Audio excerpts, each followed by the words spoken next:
Alrighty, folks, it is 10:32 here on the East Coast on a Wednesday evening. Welcome to Twitch Line. I am your host, Hodo, joined as always with my best friend, Mr. Acorn. How you doing this Wednesday evening, Timmy? Man, I'm wiped out. So my brother just bought a place in the neighborhood, and I've been spending most days for this whole week over there, just, doing some labor. It's, it reminds me of which muscles I need to be focusing on when I get back in the gym, because I'm hurting, man. Hey man, sometimes those workouts where all you're doing is upkeep on a house or something like that. That's a better workout than actually going to the gym. So, uh, you know, True. be in shape. You be a Mr. Builderman. Nice. But as always, welcome to Twitch Line, everyone. Your home for relationship advice here on Twitch. We try to help gamers and anybody who watches Twitch and YouTube with relationship advice, questions, comments, concerns. Today is Wednesday, so we will be heading to Reddit and answering and dealing with Reddit topics that you see in relationship subreddits. But as always, let's read you down some of our socials here. If you have any questions for us, any concerns, articles you want us to read, or things you want us to focus on, send us an email here on twitchlinelove@gmail.com. You're also able to contact us via @twitchline on Twitter, so you can do that super quickly. So drop us a note, say how we were doing. We're absolutely happy to hear from you. As always, also, we are also live on YouTube, so we stream to both platforms at the same time. If you want to see an archive of all of our older shows, they are stored on YouTube, so you can go onto YouTube, type in Twitchline, love relationship advice, and you will see our channel. Hit the subscribe button and you'll be able to see all of the previous Twitchline shows there available for you to watch at your leisure. And if you want to listen to us on the go, you can visit our SoundCloud page. Just go onto SoundCloud on your mobile device, iPad, or any laptop, and just type in Twitchline into SoundCloud, and we will be there as all of our more recent shows are uploaded there for your convenience. You can listen to them in the car, on a plane, on a train, anywhere on the go on a mobile device, just in case you want to have something different to listen to. So, as always, welcome everyone to the show. Our show has been a little bit erratic due to the fact that I've been sick lately, and with what has been going on, we are trying to get back to our normal schedule, and hopefully, with the beginning of this show, we get to that. We missed out on Sunday due to circumstances beyond our control, but hopefully, we're going to be back here on a normal schedule.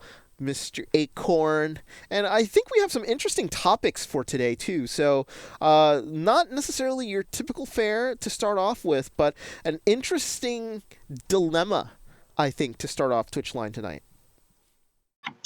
Yeah, indeed. And maybe something that will shake up the online dating community, because I believe people have been lied to, and we need to call it out, point at it like it is.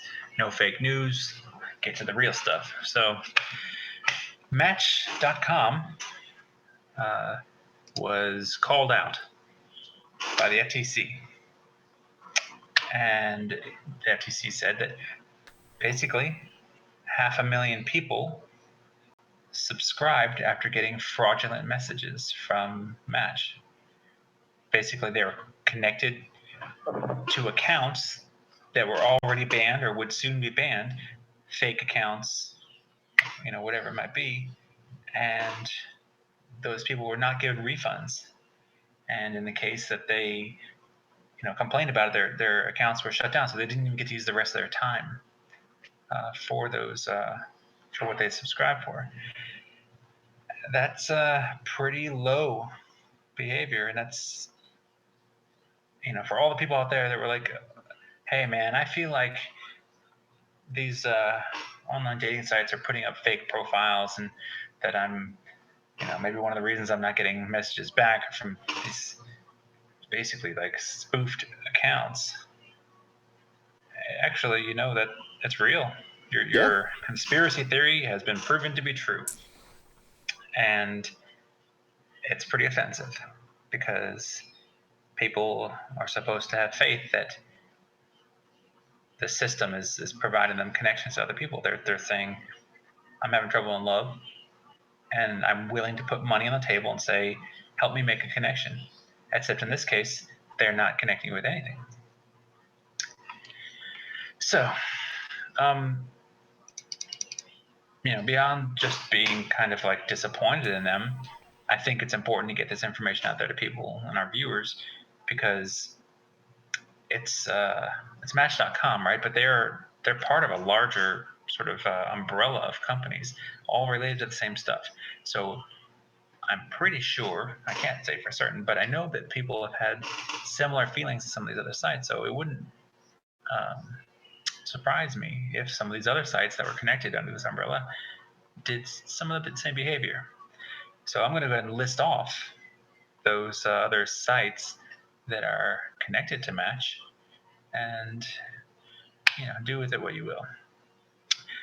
Blackpeoplemeet.com, chemistry.com, Delightful, Friend Scout 24, How About We, Medic Group, OkCupid, Our Time, People Media, Plenty of Fish, Tinder, Too, and Hinge. So this is basically like, when you go buy candy in the chocolate aisle or chocolate in the candy aisle, Mm-hmm. and you're like, I'm going to get this candy bar. I'm not going to get this one.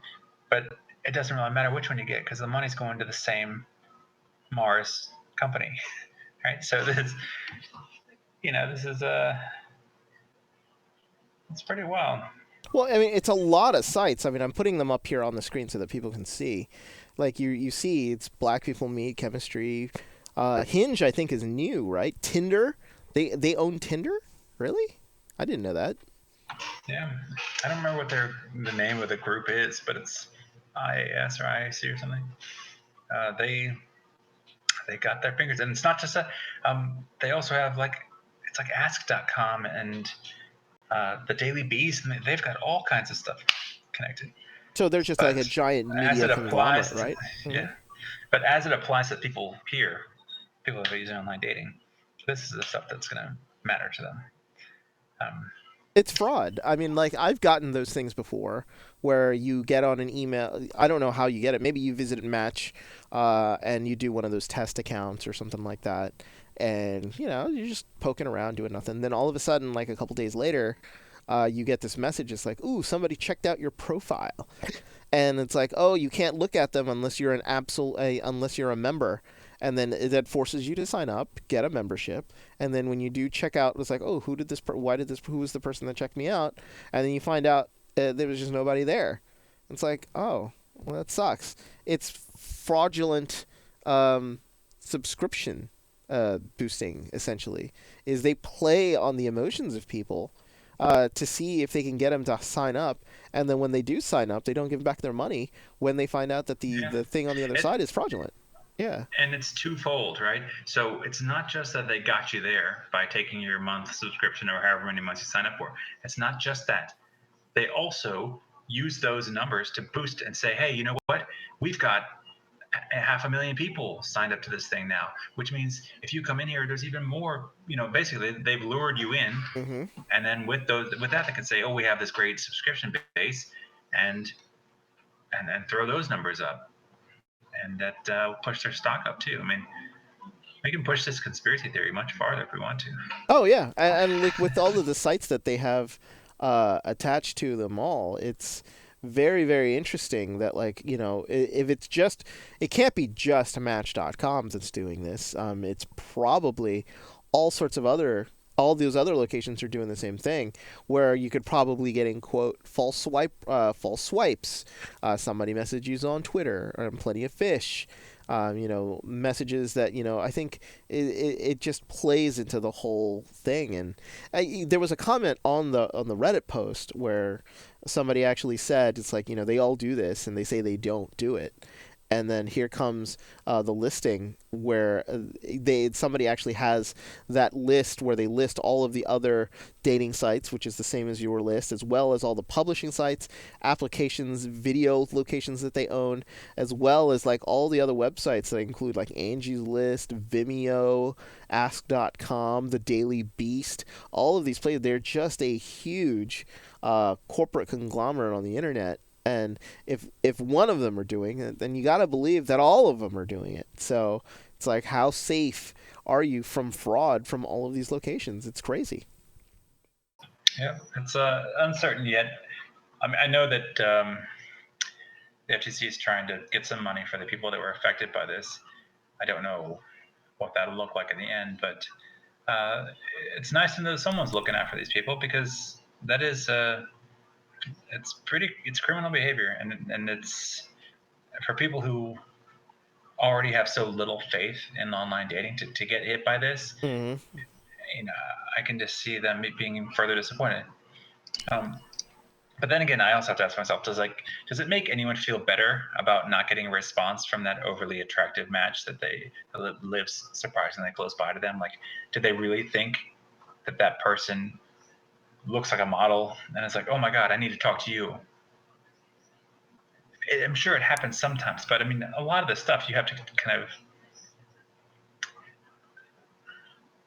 recognize that if you're duped, it's not totally their fault. It is they committed the fraud, but at the same time, you got to be sort of realistic. But it's playing on the emotions of lonely people. I mean, lonely people are desperate for stuff like that. You cling on to the hope that somebody attractive that maybe matches a lot of the things that you like. That's what you're hoping for. That's the internet jackpot right there. Right, but do you think that they were hitting these people with just like a random kind of average profile with poorly taken pictures, and just possibly even people that they wouldn't like to go get on there? Or do you think they were hitting them with the ones they knew would get them to sign up? Probably both. Someone probably outside of their league. I don't know. And again, I'm saying outside your league, like I actually believe that, which I do not. But the concept is there. So I think it's both. I think yeah. they probably like troll the accounts that are inactive or that match the criteria of that specific person. I mean, you can basically program anything into that now, right? You, as a marketer, you basically have the database of all the accounts that are active. Figure out what hasn't actually messaged in 6+ months. No, they weren't using inactive accounts. They were using banned accounts, which means they were fraudulent and fake. So they're either completely fake, or they're like pulling pictures that are not the actual people themselves. And so it wasn't like they used a random Joe Schmo that hadn't logged in for a while. They're using that's completely fraudulent. Then in that case, and I'm sorry, I thought it was they were using accounts that were just they thought that they were going to cancel or something like that, so they would ensure that they were real people. But if they're using like 100% fraudulent accounts, then it was basically planned by these people to prey on the lonely and the desperate. It's 100%. Yep, that's true. Yeah. But I mean, honestly, I'd say buyer beware with anything that promises to unlock love for a price. All of these apps out there have something that's free and then something you pay for to get the extra part of it. And that's not exactly what I'm talking about. But if there's something out there that says, hey, this person could be your connection, this person wants to talk to you, and all you have to do is pay this money and you'll get it. Like, there's just something about that to me, that's a red flag, and I wouldn't do it no matter what, because it's just not how things work. Yeah. It's just not how people work, and it's not how love works. So do you think that people will have less faith in online dating because of this? I think people will have the same amount of faith as they always had. Honestly, there are people who live in old basically pretty much, and then there are people who've given up hope in online dating a long time ago. I think it's stories like this that play up to the conspiracy theorists who have thought for years that, like, oh, online dating isn't real. All they're using is you're trying to draw you in, and there's really nobody there on the other side that you're trying to talk to. And then they pull this, and people who've been saying it for years without any proof, and it's like, see, the thing about it is as you grow older, and the way this generation is growing right now, online dating is their hope when it comes to meeting people, because a lot of people nowadays do not have the social skills to meet in person and talk to another person and basically ask another person out on a date in person. It is becoming a very limited skill that people are not learning because people live on the internet now. They do not live in the real world most of the time. So online dating needs to be on the up and up, especially for current up and coming generation to get anywhere in life, because they really depend on it. Maybe they could do something like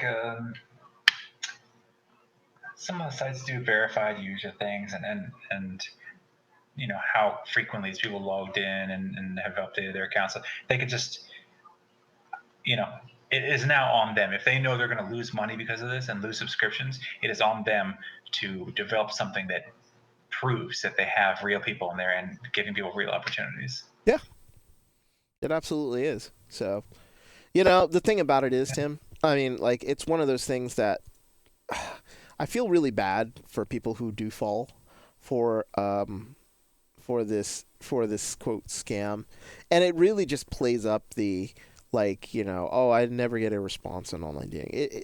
If anything, it is self-defeating on Match.com. It's like, why are you going to try to draw in somebody who is not going to actually get responded back to, or gets a fake response back from an account that was either banned or fake? And it's just like, the whole point of online dating and the exciting part of it is meeting these people and understanding who they are, and doing it, and maybe finding a real date out of it. If you're doing this just for numbers, you're alienating the people that want to actually try it, and then giving them a bad taste in their mouth, and they'll never come back to it. It's I don't know. I just find it like a self-defeating strategy, and it Yeah. basically makes people fed up with the whole thing. Right, but if we're being honest, if they're being honest, then they might not be able to pull. Hold on a second. Do you hear that outside? I do. The They come. police. The Run! Run! Beep, No, beep. man. It's the sound of the police. Never take me alive. Okay, so where was I? I was just saying that if they were honest about their subscribers, the balance, the ratio of male to female, the active versus non-active, they gave real statistics. They've done that every once in a while. They put out some statistics, but if it was completely accessible to anyone who was signing up, and they said, oh, you're a male between this age and this age, and based on this information, the chances are you're going to do really poorly on this site. Let's Hmm. get some money. It would just fail. So they kind of need there to be some hype, and they need there to be some imagined magic. And I mean, this is basically a step up from, hey, single ladies in your area want to meet you. Exactly. This is like a step up from that, where they're trying to kind of con you into something that doesn't really exist. Yeah, porn sites do it all the time too. So it's like, it's I mean, everywhere. they really don't want to meet me. No, Damn it. no, they don't want to meet you. They No. never want to meet you. So for those who ever clicked on those things on porn sites, don't do it. All it does is mess up your computer. Oh well. So yeah. Anyone's getting like frustrated and saying, uh, and I'm not getting responses, and it's because they're all bots and fake profiles. You might be right, but if you let that sort of knock you out of the game, or say I'm not going to do this because I'm not interested in flirting with a bot, you're going to miss out on the possibility that there's something real there. And if it really pisses you off, then just don't use these sites, and go out and talk to another human being face to face, and you know Yep, that's the try hard to. way, but sometimes it's the more guaranteed way that you'll actually end up meeting somebody real. So Yeah, Truth. Yeah, you will not likely run into a robot that's correct. They're not ready yet. Boston at Dynamics a has not bar. released their dating robot yet. That's in 5 years. Bruh. All All right. right, let's get on to the next one here. You want to bring us in? Oh yeah. So this one has an interesting title. My boyfriend says I initiate sex in an unclassy manner. Um, what can I say? I let's just read what she says and then we'll go from there. So I have opinions on this as of the moment. So, as it is, this was a very popular one on this subreddit. So this was from the relationship advice subreddit, and the topic is my boyfriend says I initiate sex in an unclassy manner. Any new suggestions? This is a basically a throwaway account. Account 37738932991. This sounds so ridiculous and it's kind of embarrassing that I'm posting and asking about this, lol. But I want to see if I can fix this. I initiated sex tonight and he said no. Then after a bit he said, "You're not a lady, ha ha ha." That kind of hurt my feelings, so I asked him what he meant, and he elaborated and said that I'm just not classy in the way I ask for sex. I'm not classy, not in the way I guess, but it felt weird that he said it. He didn't like it. I do act pretty silly just because why not? If I can't be vulgar with him, who can I be vulgar with? And he generally likes dirty humor and stuff. I usually tell him, "Want to fuck?" Or I'll sit on him and say, "Sex?" Okay, I'll admit I kind of went overboard tonight. I sat on him and whispered in his ear, "You should put your in my." In hindsight, that was weird, and I don't know what I was thinking, but I was trying to be funny or whatever. So now I'm here. I thought he liked it or thought he was funny. I don't know. So does anyone have some classy ways to initiate sex as a girl to a guy? First things first. Whoever this guy is, he's a moron. It's like, are you kidding me? It's like you've got a willing partner who's trying to be funny, and of course it's not being vulgar on purpose because she's trying to basically say, "Let's go," and she's just doing it in an off-center way, and you find that unattractive. For one thing, you're a moron. So let's get that out of the way. So second, there is nothing wrong with what she did. So let's get that out of the way too. It is completely okay for a woman to engage her boyfriend and be vulgar as she wants. And you know what? He might have to be like, "Huh? What's going on?" But she's doing it clearly in a way that is funny and humorous, and this dude just doesn't get it. So that's two, and three. For any woman that has because it's starting to basically like she's basically doubting herself at this point about asking for sex. This is the reason why women have freaking complexes about certain things is because idiot guys don't understand how they hurt their significant other by not understanding the situation. This is ridiculous for him to have basically turned her down and told her that, quote, she was not a lady, ha ha ha. If that was him being funny, you know what? You're not funny. You're being stupid. What you want to say in this situation, if you did not find that embarrassing, is you completely ask her. It's like, "Well, what's motivating you? Why are you being so dirty tonight?" And it's like, you know what? Then you can basically say, "You don't have to do that.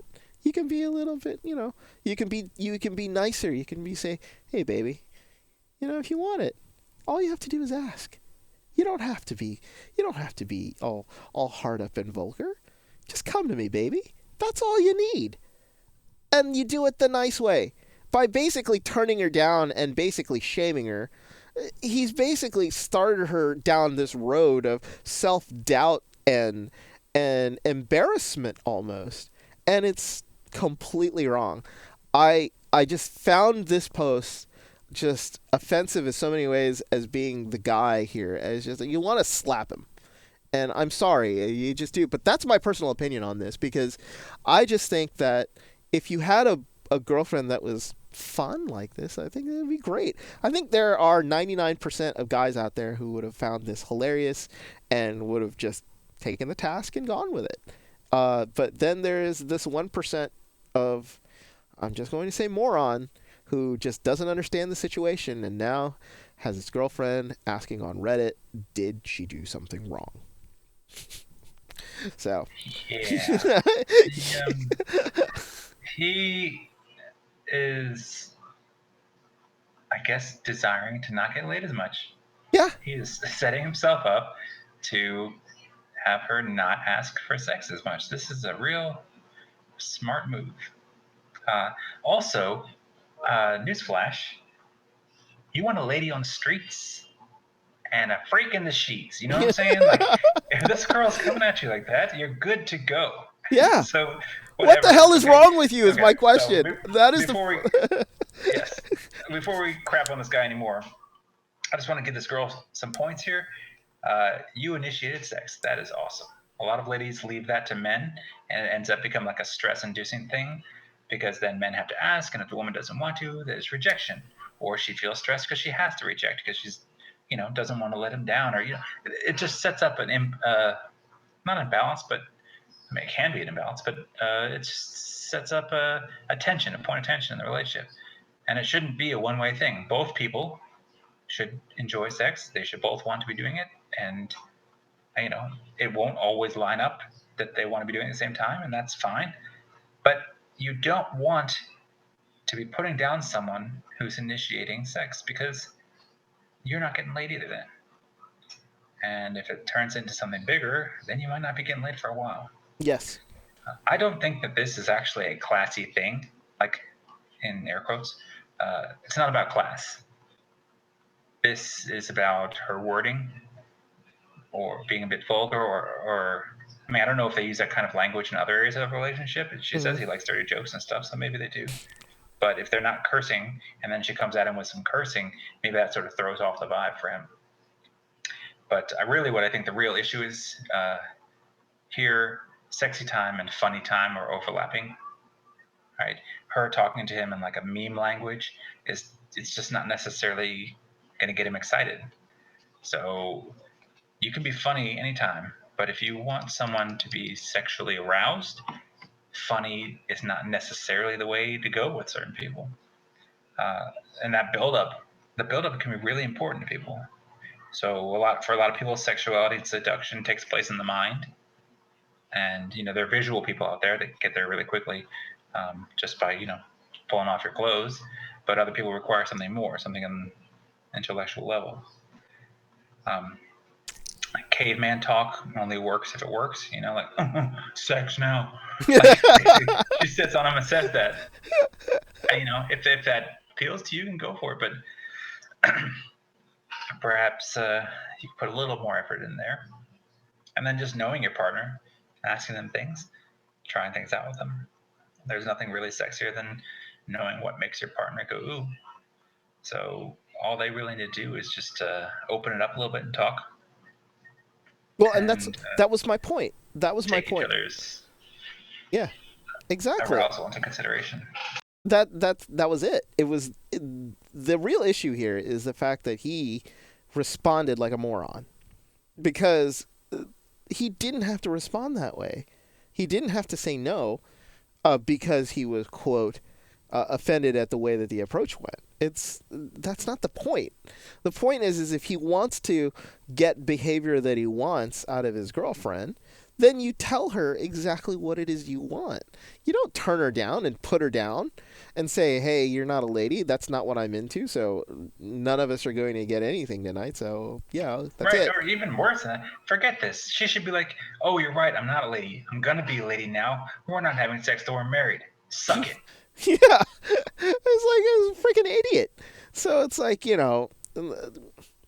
there are a lot of guys, and this goes into a little bit of experience on my end. There are guys who, once they get the girlfriend, they think they have it all.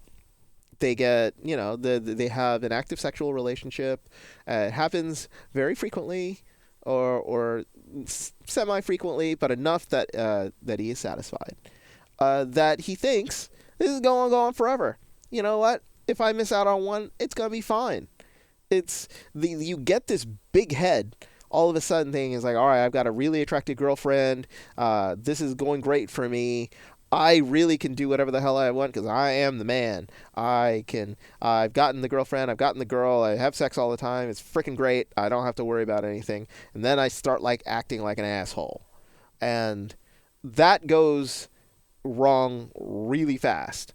And the thing about it is that what he said in the very beginning just seems to have that air of arrogance almost that all right, you know what, she wants me, so therefore I can control the situation and basically shame her into doing whatever I want, as opposed to, getting a little bit more romantic and saying, hey, you don't have to do that, because yeah, like doing anything and maybe forcing the behavior in a different direction.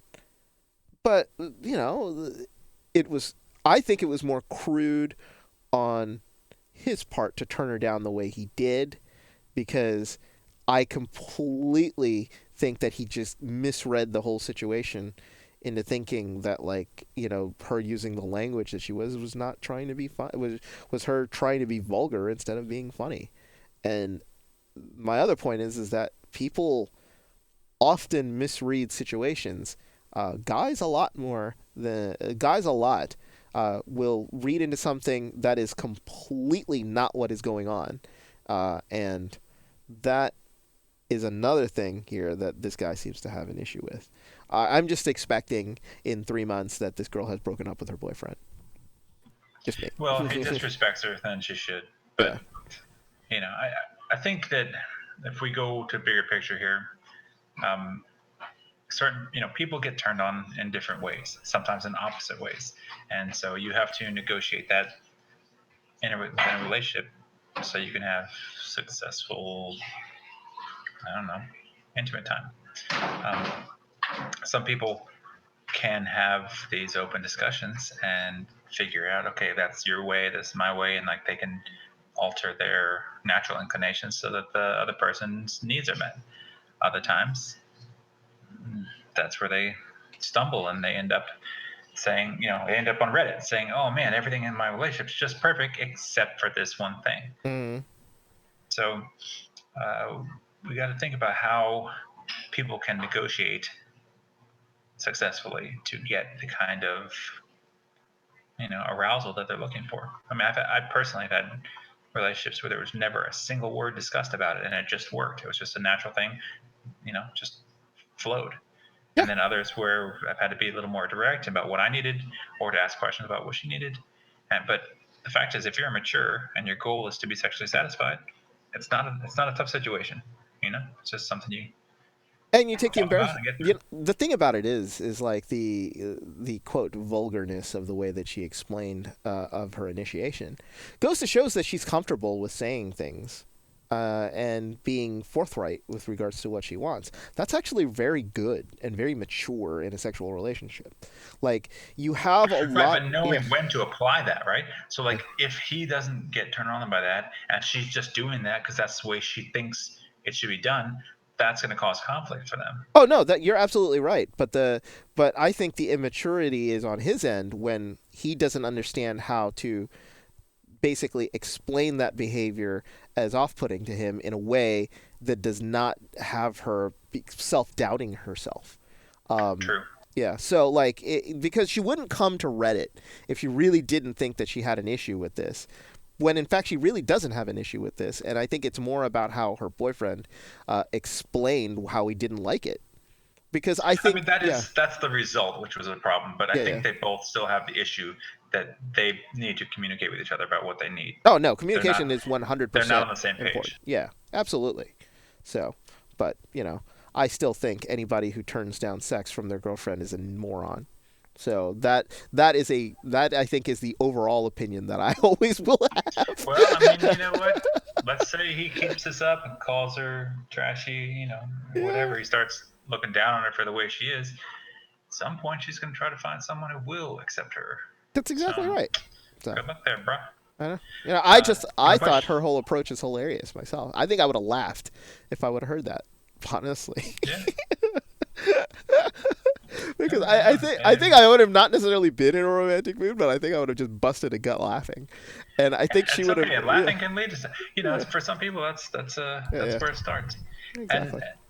you know, just the point is, there's someone out there who is comfortable to ask for sex, and like oftentimes women's sexuality is repressed and they're told not to want those things and not to enjoy it, so that she's liberated in that way. Hell yeah. And if the dude's holding her back, go ahead, get to stepping. Go I know. find you a man that'll appreciate it. That's exactly right. Let's slide on over to number 3 today. All right. Yeah, I think we beat that one with a dead horse. I think so. Is that an expression? We beat it. Yeah. Beat it with a dead horse. Beat it. Yeah. Yes, we took Yeah, the okay. horse, lifted it up, and just started beating the topic with it. So, all right. So, the third topic today is something that I think we've talked about behind the scenes here when we started our podcast. And it was when we were actually talking about a lot of the topics that we've been reading on Reddit and how people answer the questions to these things with, like, really short answers. And I think we were making the point that, like, some of these people just, you default to specific answers, and honestly, it's not really helpful. And I think somebody and they end up bringing this up here in this, and I think it's a very interesting topic to debate, honestly. So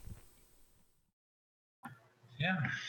Well, I will introduce our OP here. His name is Van Hose, it's supposed to be the Thanos. Mad, Yeah. Get it? Like but Thanos, the Mad Titan. Fan Hose, Fan Hose, the Mad Tit. Yeah. Anyways, great. I like your name. Not really. This was also very popular.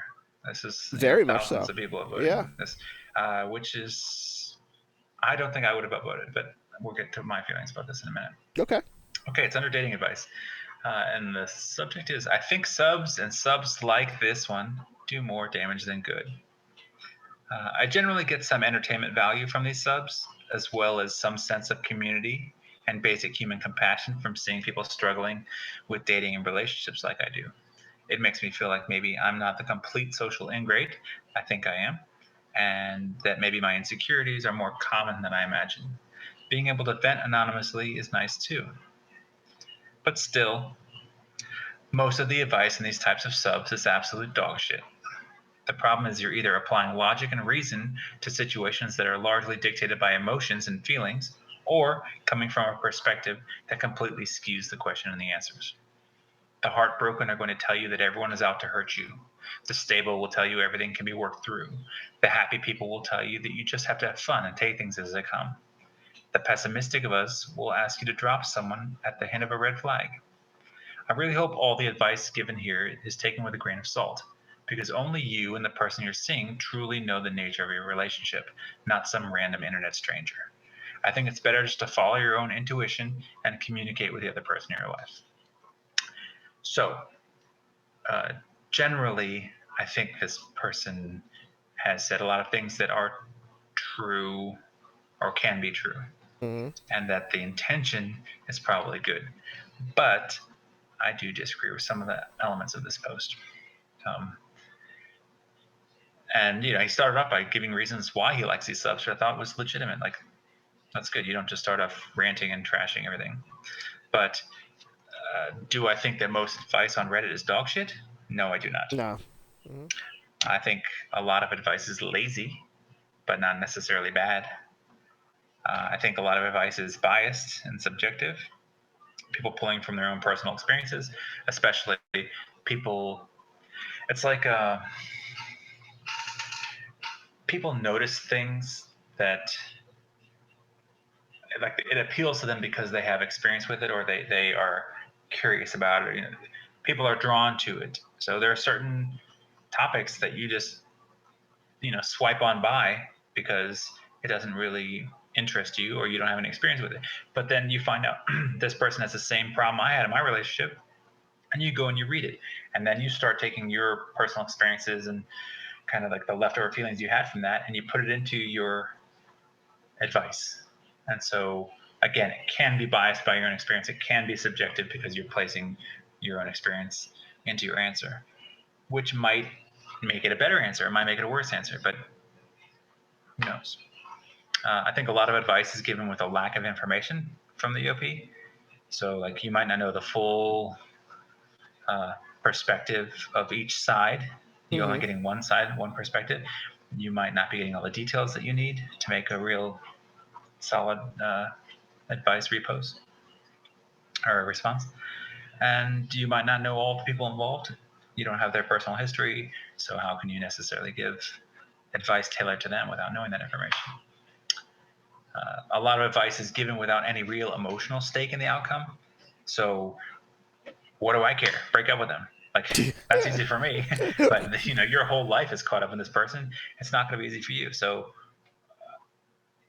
while just telling people to break up over and over and over and over again because any little problem, like you said, any red flag is a reason to break up, yeah, that's stupid advice. But if you see something that indicates that you think that the person should break up with them and you say that, it doesn't automatically make it bad advice. And then there are the trolls, and the trolls are trolls. And that's just obviously bad advice should be ignored, and that's up to the person reading it to sort of filter that out. But what I think is interesting, he had a few points that I think are worth discussing, and I'd be interested to hear your take on as well, Z. Oh, sure. So the thing he said about like the problem is either you're applying logic and reason to situations that are largely dictated by emotions and feelings. It's my understanding that applying logic and reason to emotional situations can actually help people to see how their emotions interfere with their rationality. Like you don't need to fight fire with fire. Just because someone has an emotional reaction doesn't mean you need to just appeal to their emotions. Right? It's not like they're incapable of thinking things and thinking through them. So for me, if I'm being emotional at something and someone sort of clears the air and says, okay, well, this is really what's happening here on a basic rational level, and you're having this response to it, but this is just what's happening. Sometimes it'll allow me to take a step back and take a more holistic approach to the whole thing, and possibly make a better decision that's not based on emotion. What do you think about that? I mean, it's one of those things in which if somebody has put down a post in the dating advice that was an emotional one in the sense that you can tell that this person was very angry or depressed or, writing this not in the right of mind. I think a logical approach, absolutely, it would be helpful to take a look as to the problem just from outside of the perspective. The sentence itself is weird. The problem is you're applying either logic or reason to situations that are largely dictated by emotions or feelings or coming from a perspective that completely skews the question. I thought that was the whole point of a lot of these dating subs is to take a look at whatever that the OP posts from a different perspective to see if maybe there is something that you are not fully understanding or not necessarily taking into account in your issue that you haven't considered yet. I thought that was the whole point of this. I mean, the whole point of this exercise, in a way. And then he breaks down. Yeah. So. I just thought for that, I think he's referring like the skewed question and answer. I think he's referring to bias, like it's a skewed question or a skewed answer because it's a person's experience of it, and that like most people are not going on here and putting up theoretical or principled discussions about relationships. They are out there, and people do have interesting conversation about it. But most people are using their personal experiences, which they have emotional attachment to, and which they'll have personal bias for. And but again, it doesn't ruin your ability to give advice, just as long as you're aware of it and you approach the situation from a balanced perspective. But the thing about it is like you can have all the theoretical discussions you want, but I would trust someone who actually went through the same situation I did uh, more. I think it's a matter of like how do you qualify the information that you receive with regards to your post. Like if I'm having a situation where my girlfriend is being sketchy and I'm afraid that my girlfriend is cheating on me, I would like to hear what people would say, especially those who have either experienced it and seen what they've done, because they are looking at it at a perspective in which now they are completely out of that particular situation and could look at their own behaviors in more of a rational way. And there are also the people who, theoretically, this is what you're doing. Uh, this is what you're doing right or wrong. You should basically take yourself out of the situation and look at it from here. That also can be very helpful. I mean, the whole point of this show, for example, is to understand the nuance of posts so that people don't get just like one sentence, two sentence answers that are upvoted to the top that he explains is like, oh, you happy people will tell you just to have fun and take things as they come. It's like there's nuances to posts that you have to go into and understand if you're really truly trying to help somebody with dating advice, relationship advice, or love advice. It's I can understand his frustration with regards to the information that he gets and the entertainment value also of that same information that people post. But, people are not necessarily going to go that in depth in a lot of their answers unless they find some sort of emotional connection to it. So, Yeah, you're yeah. right. Absolutely. And I think you can see that this works. Like to come on here and say that all this advice is bad, you will see plenty of posts where people post, and then 3 days later they do an update post because they took that advice and then they got a step further. And people that left their relationship because it was so bad because the people on Reddit supported them and motivated them to make the right choice. So like you can't just get on here and say everything's bad. Don't listen to strangers because I mean, what did he say? He said, I really hope all the advice here is taken with a grain of salt because only you and the person you're seeing truly know the nature of your relationship, not some random internet stranger. Yeah, but really, no. It's true that only you and the person you're seeing know what you're dealing with in the relationship, but if that, but that doesn't preclude anyone from giving advice Yeah. because then there would be no such thing as advice. It'd just be like, you don't have to be one of two people in the relationship to get advice on it. And So, random internet strangers are not biased by knowing you, right? Maybe your friends and your family can give their perspective, but they know you and therefore they think, oh, I know about you, you're this way, and this is the advice that you need. But these people don't know anything about you. mhm. And that can actually be a benefit because they don't necessarily need to care about your feelings. Sometimes the truth is more important than whether or not it's going to hurt you or not. Yeah. Sometimes someone an anonymous person, it's actually, this is psychology, it's actually easier to talk to someone who doesn't have a face and who is anonymous because you can open up to them in a way knowing that it's never going to come back to anyone you know, and that you can that because they don't have preconceived notions of you, they can give you a more truthful, honest, general response. Yeah. I mean, you don't have the baggage that's associated with knowing the other person. I mean, a perfect example of this is that if you're having marriage issues and you go to your parents who are happily married, and you ask them, hey, I'm having issues with my wife. I think this is going on, and it's been really hurting me emotionally. They're your parents. They're going to take your side no matter what advice they give you. So it'll be biased no matter what happens. You're not truly getting a unbiased perspective of it all because how they sound. Friends, the same thing. Her friends and her explanation are going to end up biasing her at the same way.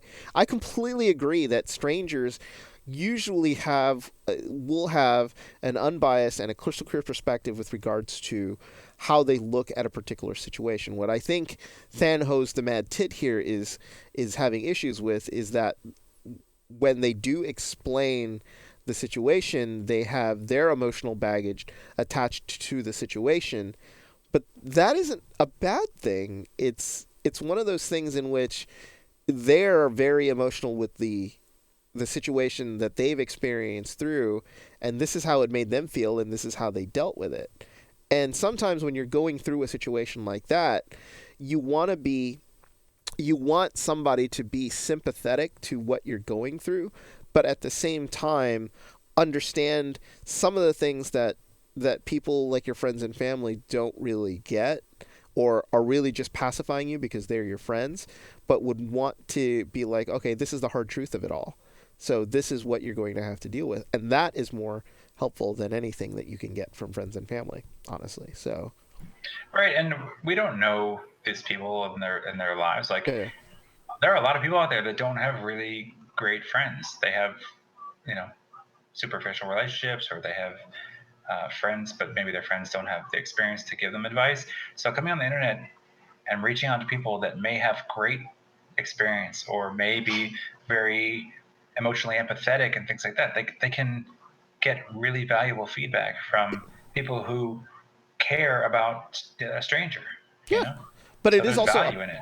that is also up to them though to filter out all the garbage, and Yeah, that's the yeah, tough part. and that That's is the the tough internet. part, and that's the internet. But that's part of the internet. You know it comes with it, and that's the second part of his post. You know, the happy people, the pessimistic people, the stable people, blah blah blah. I was like, all right, those people will always exist, and they can be the background noise as to your post.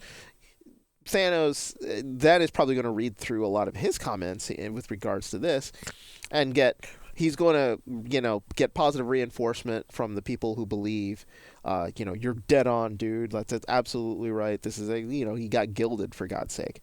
And then there are going to be the people like us that you are going to be a little bit more objective with regards to it, who believe that there is value in a lot of the stuff that strangers are trying to tell you without you trying to go in too deep, but to basically relate to your situation and give you some positive output with regards to it. So, you know, basically it comes down to,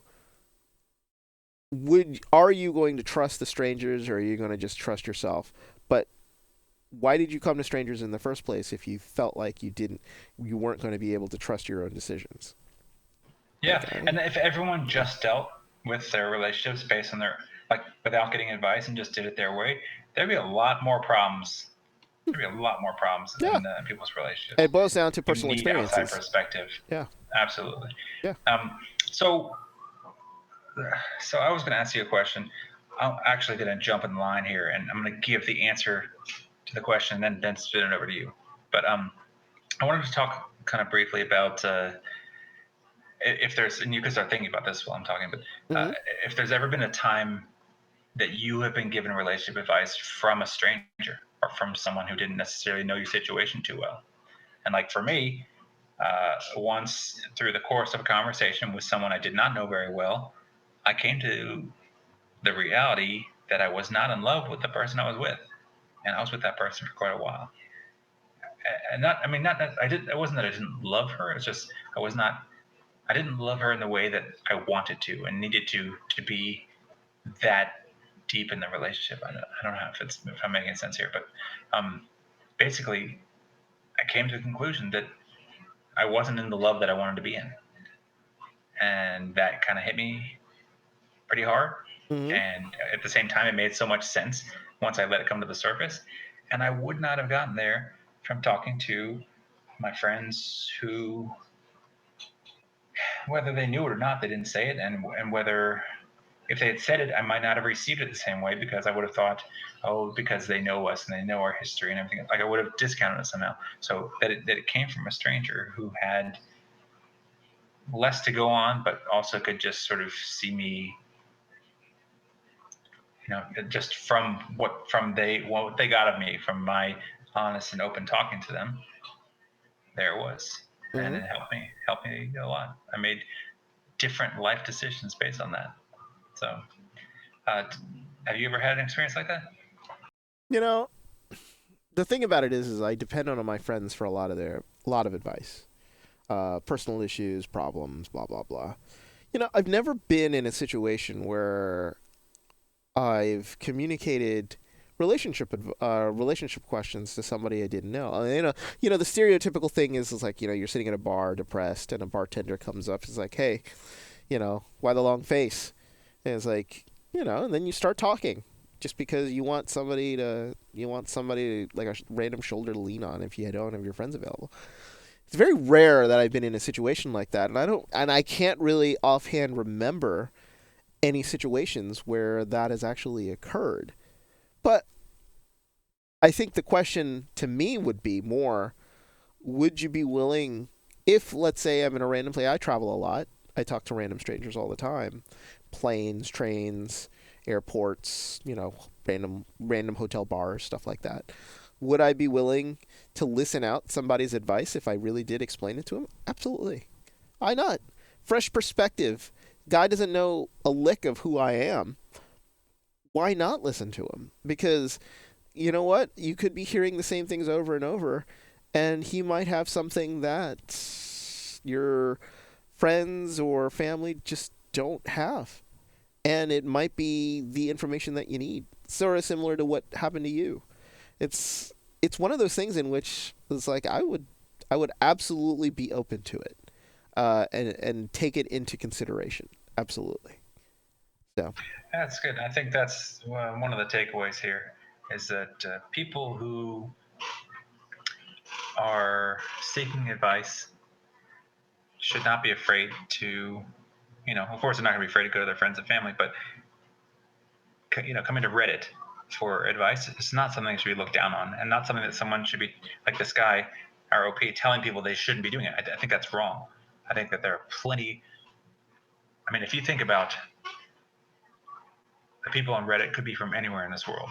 yeah, They could be from the most populated city in the world. They could be from the middle of nowhere. But on Reddit, you're exposed to everyone and everything, and you pulling from a pool of that many people and that many experiences are more likely to get good advice because of that, or advice that can apply to you. And generally, unless it's like a really good shit post, positive rises on Reddit, and people will push the best advice to the top. Uh, Not always the case, but yeah. you would hope. So I think I would definitely recommend people to take a chance and open up on Reddit. And worst case, you're not getting what you want from them, just pull the post down, try again a different way. That's exactly right. And you know what? And it is also up to you uh, to listen to the advice, to take it to heart or not take it to heart. Decide for yourself what you think is valuable, and you go from there. So I think the thing about it is I said this before. This whole show is based on a lot of what Thanhose. The point that Thanhose is bringing up is the fact that sometimes there is just a lot of useless help. It doesn't mean that all of it is useless, but sometimes, like, you cannot go into the finer points of questions, concerns, op questions, or issues, excuse me, that they're trying to explain in a 4 or 5 sentence paragraph. Sometimes it needs to go. You need to break it down, and you need to explain the nuance. And one person isn't going to be able to just do that. So I can understand why like he feels like that the information here might not necessarily be the best in the world, but you put all of the useful things together and stack them up, then in the end, I think, especially like a post like this, upvoted 3,200 times, and over 200 comments and stuff like that. You take the good information, you stack it up together, and in the end, you have possibly a good chunk of information that you can actually reference. So, Yeah. yeah. Hey, do you think we have time for the extra fun topic tonight? I think we do, and I really do want to talk about I it. think we need to do it. We've Yeah. been pushing it for so many, like, there's been 3 episodes that we've been pushing it. Yeah. And I want it. It's really fun. Excuse me. I think I think you need to do the intro here because this has been here for a while. I think I just laughed through it too much, but yeah, Okay. like, All right. I'll take it away. give it a little bit of background before you read the post. So it's like, I think people just need to know, build it up a little Okay. bit. Yeah. So, I don't want to give away the whole thing. Basically, uh, it's really important when you're typing on Reddit to check, proofread what you've written, because especially when it comes to a topic, because if you write the wrong word, you send people's thinking down a certain path, right? And what really was funny about this is, before we read this post, what was really funny about this exact thing happened in a conversation I had with a friend like 15 years ago. So uh, we'll do this, and then I'll share that story, and it'll all come together for you. Oh So yeah. this was actually from over a month ago, Yeah. and it This is a was long time ago. Yeah. this was in r/dating Reddit, and this posted by user a non-read profile. And the question is it bad to take a shit before a date? Okay, this could be a normal question, right? Yeah. This Yeah. this No, could this be a is totally normal it's question. a very legitimate question. Yes. Keep in mind, this is 95% upvoted, 700 people. Um, this person said, I have some social anxiety and I'm not used to dating. In informal social situations, I tend to shake, but this is not a problem anytime else, like for work, social settings, or meeting new friends. Is it bad that I take a shot before dates? I asked a bouncer at a pre-date location to take a shot, and he criticized me constructively. But my logic is, people who have anxiety take meds often, and I just need one shot to loosen up for dates. Is that bad? I know how pathetic this sounds. Trust me, I wish I was a rock star, and if it wasn't for my anxiety, I would be super outgoing. Sad face. But I'm too embarrassed of my shaking, and I avoid dates because of it. Shot. Shot. Is it bad Shot. to take a shot Shot. before a date, not a shit? So that's the power of a single letter that happens to be right next to the, I know. Uh, and I actually had, it's so funny, is I actually had to scroll for quite a while before I got to a comment that addressed the real question.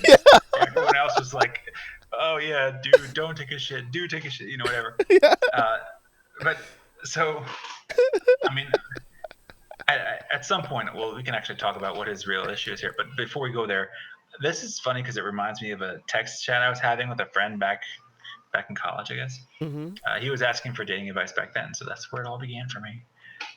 He was asking how he should know if a girl likes him, and so I asked him a few questions. One of the questions I asked him, which I mistyped, was, "Does she try to shit near you all the time?" I was actually I was actually going to say sit near you all the time, and I wrote shit near you all the time, and his response was no.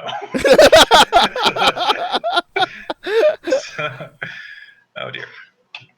So if we look at this guy's real problem, a lot of people do use alcohol to loosen up, and that can be okay. I mean, it takes the edge off it, liquid courage, all that kind of stuff, as long as it's, moderated.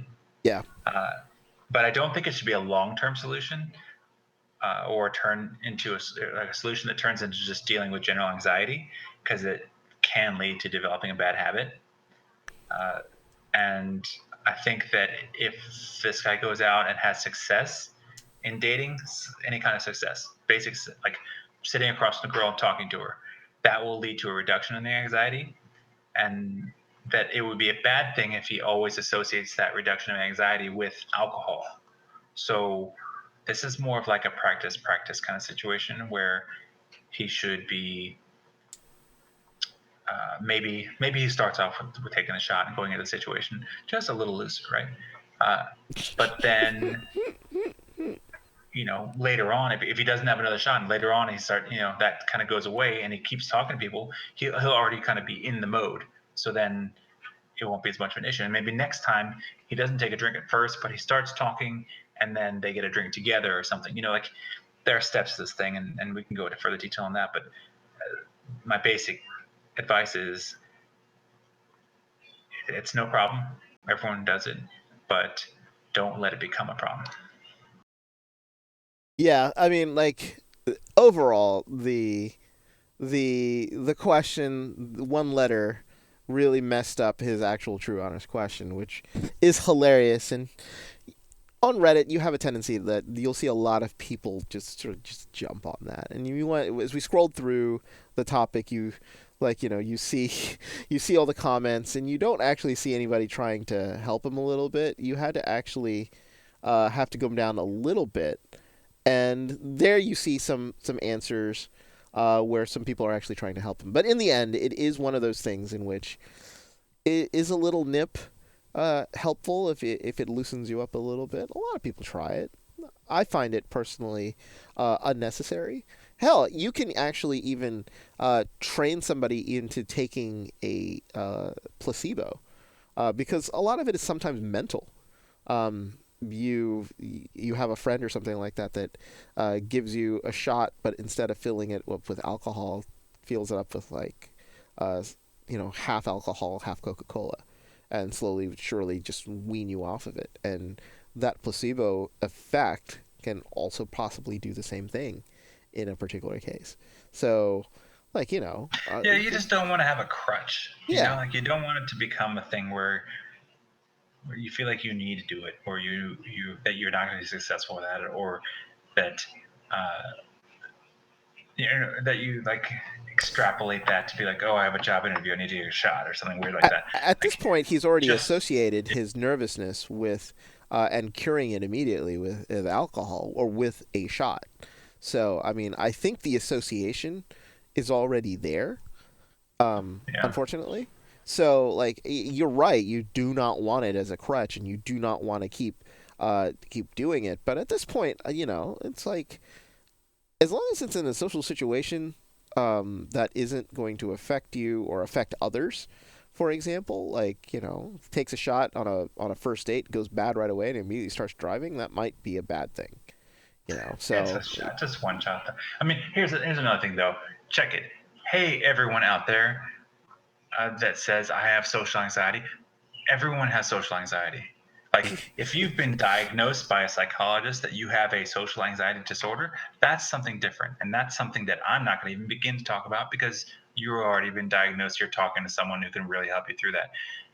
If you are anxious when talking to girls, that it's that social normal. anxiety is just called being alive. Okay, everyone has to go through that, and not everyone needs to take a shot to do that.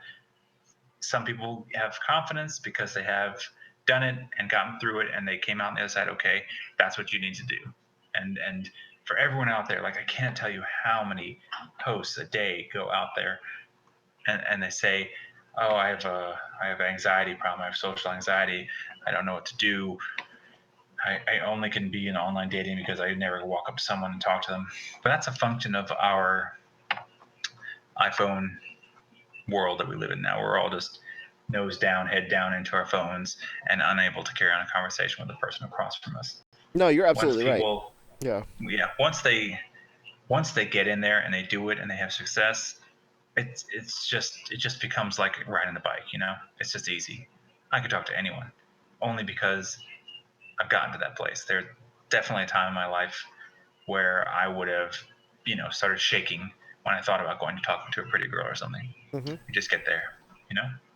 I think it's one of those things that a lot of youth nowadays or even not even youth. I mean, even like middle aged people misdiagnose themselves with this because they feel like, oh, the this has to be an anxiety disorder. I mean, I can't do this, right? It's like, no, you're just nervous, or you are just feel awkward in social situations. You know what? Everybody else does too. It's not anxiety. I think it is overanalyzed by people when they explain themselves in situations. There is a subreddit dedicated to "I don't work here, lady," called "I don't work here, lady," that literally deals with people who have no idea how to talk to other people, and they blame it on social anxiety when all they really had to do was be very forceful in a situation and be like, "No." But people have a tendency to freeze up for some reason nowadays more than they used to. So I don't get it. It's So a it's a yeah, fearful avoidant kind of behavior. yeah. You have, I mean, you think about phobias. Um, I. Someone is afraid of spiders, Hmm. right? So they will do anything physically possible in their lives to reduce their experience with spiders. And that avoidance feeds the fear, makes it greater, makes it stronger and more debilitating. So then they end up, by avoiding the thing that they're afraid of, becoming more afraid of it. More afraid of it. Yep. Same thing with social situations. Hmm. These people, what am I talking about? Humans These people. will, y'all be, Yeah. these Redditors and internet folk who are, keyboard commandos when they're playing Fortnite, then shrivel up when they go out in the real world and have to communicate with someone whose job it is to, talk to them in a store or something. Like, even when there's really low stakes, they still have issues with it.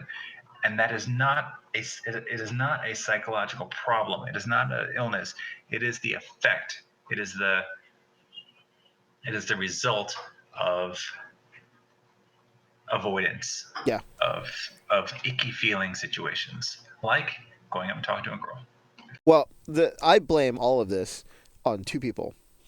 The news that parents in the previous generation used to watch on TV, and overprotective parents who listen to the news and make their kids avoid all sorts of situations because they have this hyperactive fear that has been brought up by the society that they live in, that the news is reporting that everything is dangerous out there, and prevents their kids from experiencing properly things that they should be able to experience, which ends up causing them to feel like they have anxiety in everyday situations.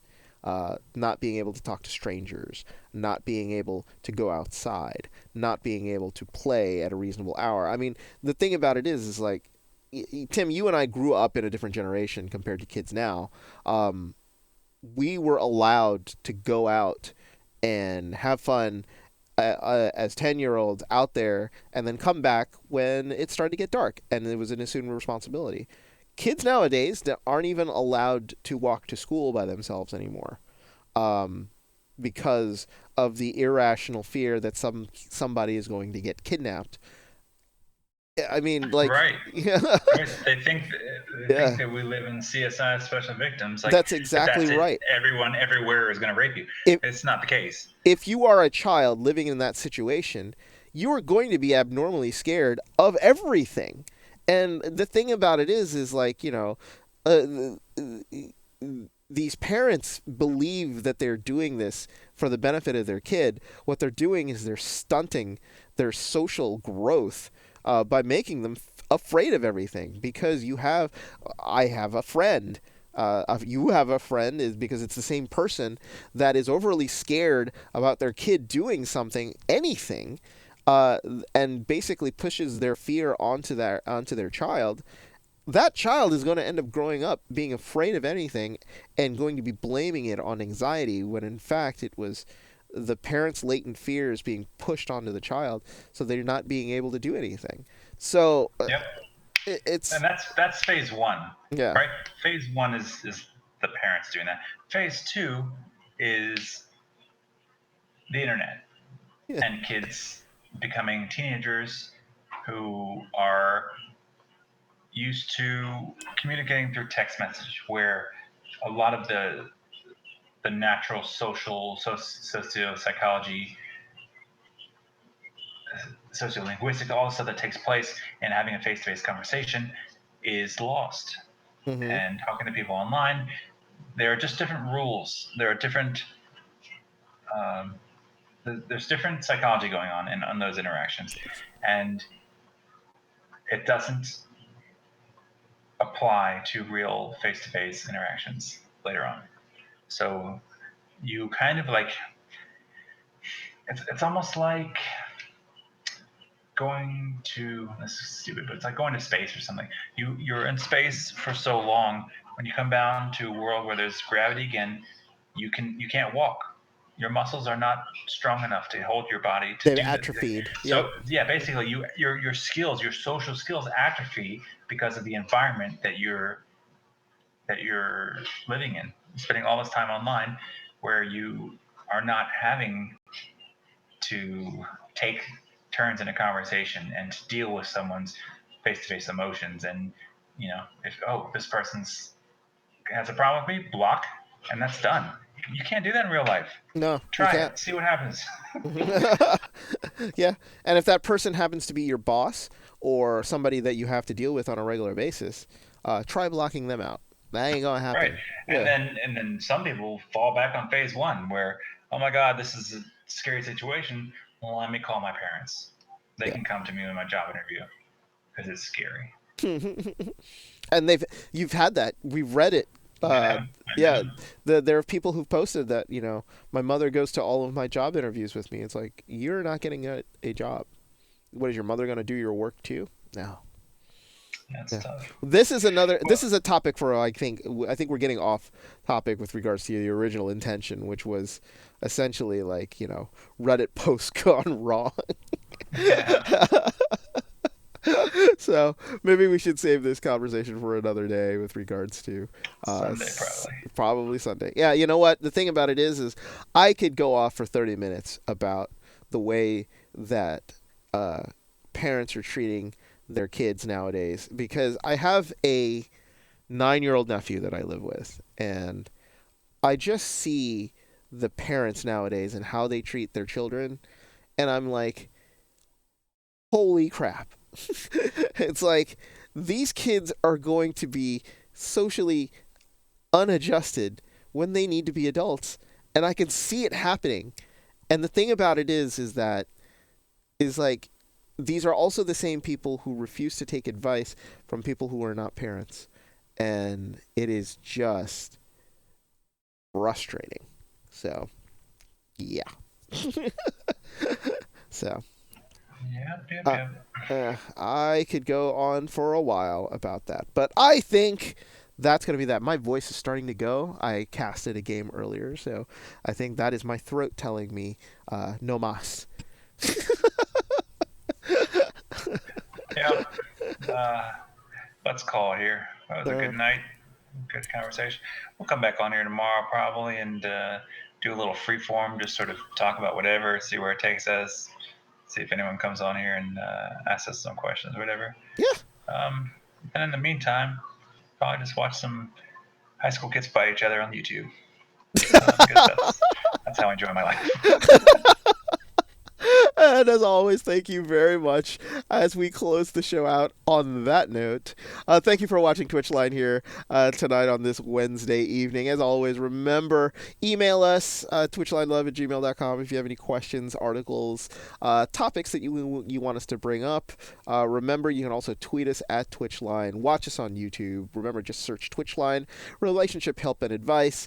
And also search Twitchline on SoundCloud if you want to listen to us on the go. Timmy, thank you so much for your contributions for this evening. Yeah, good times, man. I always enjoy talking to you about other Absolutely. people's problems. Absolutely. And that is going to be it for that. For Mr. Acorn, I'm Hodo. Thanks for joining us today. Catch us tomorrow. It'll be Freeform Tuesday where we get to just basically talk about anything that is on our minds. Who knows where the topic leads, but it's definitely sure for fun. It's also a great time to ask us questions about anything or if maybe questions about some of the topics that you read, that you listened in on today. But for Tim, I'm Z. Thanks so much. We'll see you next time. Good night.